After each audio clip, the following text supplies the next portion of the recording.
राज्यातील आणि देशातील ताज्या आणि विश्वासार्ह बातम्या पाहण्यासाठी नेहमी अपडेट रहा प्रिन्स महाराष्ट्र न्यूज सोबत। योग्य कारण आणि योग्य तारण पाहूनच बँकेचे कर्ज वाटप। छत्रपती राजर्षी शाहू बँकेचे अध्यक्ष अजय पाटील यांचे प्रतिपादन। नेवासा फाटा मुकिंदपूर येथील छत्रपती राजर्षी शाहू को-ऑपरेटिव्ह बँकेचा 12वा वर्धापन दिन मोठ्या उत्साहात साजरा करण्यात आला। याप्रसंगी बँकेचे अध्यक्ष श्री अजय पाटील यांनी ग्राहकाभिमुख सेवा देण्याबद्दल सविस्तर माहिती दिली।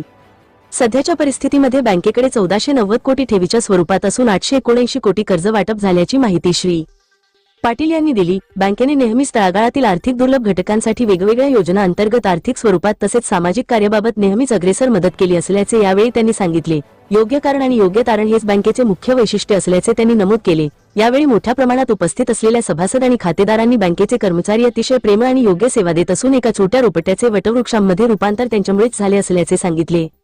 याप्रसंगी उपमुख्य कार्यकारी अधिकारी एम जी चाळ, शाखेचे व्यवस्थापक व्ही एल चव्हाण यांनी कार्यक्रमाचे सूत्रसंचालन केले, तर अभय शेठ बलई, पुरुषोत्तम उंदरे, कैलास अंबिलवादे, एडव्होकेट नितीन अडसुरे, नारायण आठरे, बाळासाहेब आंबिलवादे, राहुल शेठ कत्तेवार, विठ्ठल जाधव, रितेश कराळे आदी सभासदांसोबत खातेदारही मोठ्या संख्येने उपस्थित होते। महाराष्ट्र न्यूज प्रिन्स साठी प्रतिनिधी ज्ञानेश सिन्नरकर।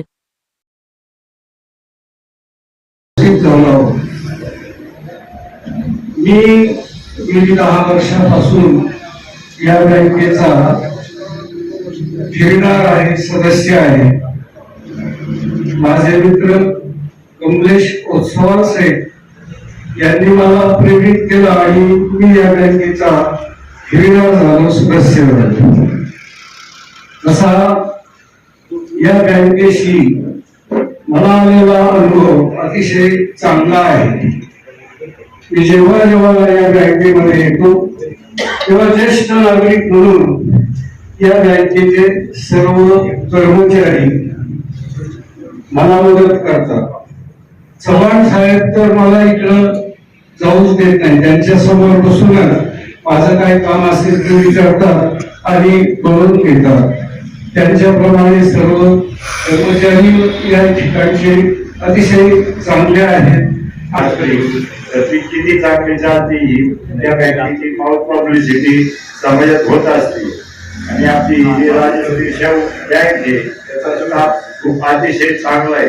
त्या ठिकाणचे शाखा व्यवस्थापक चव्हाण साहेब आणि त्यांचे सर्व सहकारी एवढे कोऑपरेटिव्ह आहे। समाजात जो कोणला ग्राहक चांगला आहे त्याला जो स्वतः भेटणार आमच्या बँकेला अशाच्या सवलती व्याजदर आहे, तर ते नवीन ठेवीदार ठेवतात, नवीन ग्राहक ठेवणार, त्याला चांगली सेवा देणार। या बँकेची स्थापना झालेली आहे आणि हळूहळू या बँकेने नेवासा फाट्यावर आपलं अस्तित्व असं निर्माण केलं की आज जवळजवळ मला वाटतं नेवासा फाट्यावर आणि परिसरातील प्रत्येक दुकानदार आणि प्रत्येक नागरिकाचं खातं या शाखेमध्ये आता उघडलेलं आहे।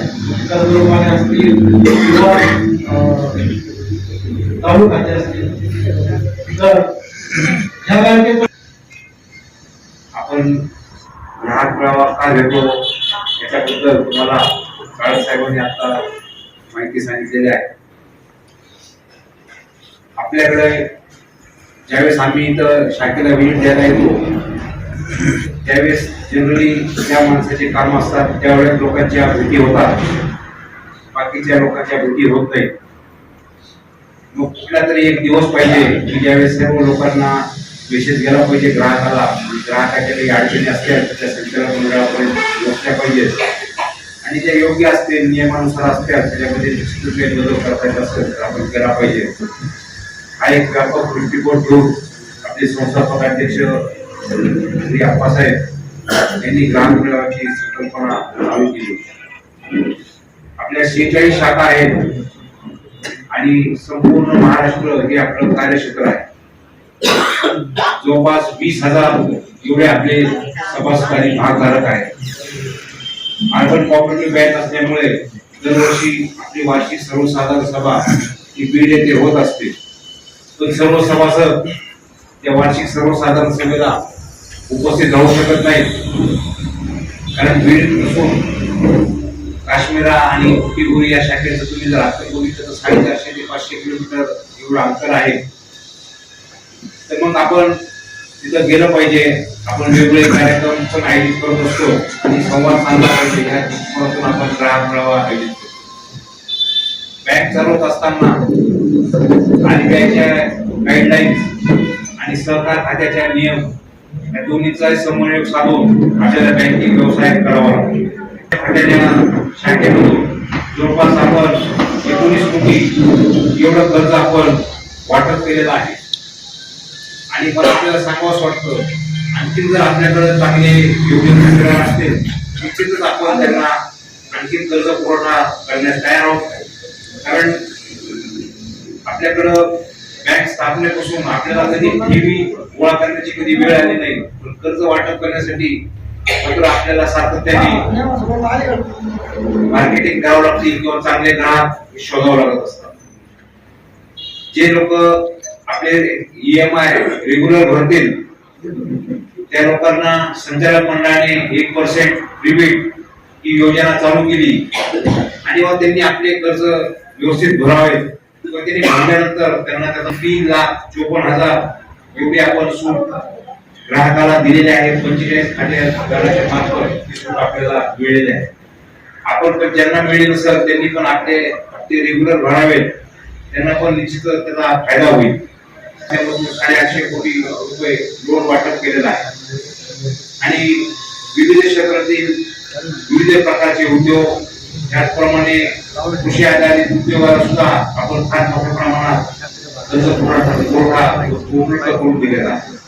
त्या सभासदांची मुलं उच्च शिक्षणासाठी बाहेर आहेत, त्यांना शैक्षणिक फी भरायची आहे, त्यांना सुद्धा आपण 25 लाख रुपयाचं कर्ज उपलब्ध करून देत आहोत. की आपण नवीन प्रॉडक्ट आपले शैक्षणिक कर्ज आणि सोलरची हे ह्या वर्षी सुरू केले आणि घरासाठीचं कर्ज प्लॉटसाठी आपण मागच्या वर्षी सुरू केलं. घरासाठी जवळपास आपण 2 कोटी रुपयापर्यंत कर्ज देत आहोत. आणि जर तुम्ही 1% रिबीट जर बघितलं तर तुम्हाला 8.95% तुम्हाला होम लोन उपलब्ध बँक करून देत आहे. निश्चितच आपण त्या गोष्टीचा फायदा घ्यावा. विविध प्रकारच्या ज्या काही गव्हर्नमेंटच्या योजना आहेत त्याच्यामध्ये सुद्धा बँक सक्रिय रीतीने पाठबळ देते आणि त्या लोकांना सुद्धा कर्ज पुरवठा आपण उपलब्ध करून देतो. फक्त त्याचं योग्य कारण आणि योग्य कारण असेल तर आपण कर्ज तुम्हाला पाहिजे त्यावेळेस आपण देतो. आपल्या कर्ज उपसमितीच्या मीटिंग सुद्धा महिन्यातून 4 वेळेस होतात आणि कुठेही काही 8 दिवसापेक्षा जास्त पेंडिंग राहणार नाही याची संचालक मंडळ काळजी घेते. राजकीय, सामाजिक आणि देशातील प्रत्येक महत्त्वाची घडामोड सर्वात आधी पाहण्यासाठी आजच prince Maharashtra news YouTube channel subscribe करा.